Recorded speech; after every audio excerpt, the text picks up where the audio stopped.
Minyak ni saya memang cukup suka sebab akar kayu penuh. Serius, memang cukup murah. Saya beli 3 botol, harga lagi murah. Kalau korang nak, untuk harga 1 botol ni. Nah, kalau mau order minyak Dayu, nanti klik link pembelian yang ada di profil ya. Bisa COD dan gratis ongkir ya. Ingat ya, belinya di sini, jangan tempat lain. Makasih.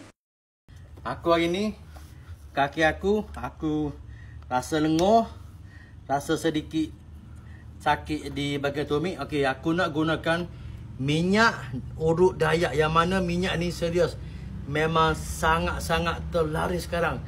Minyak ini satu-satunya daripada kaum orang asli, yang mana Ibu Ida, okey, dia punya minyak ni saya memang cukup suka sebab akar kayu penuh.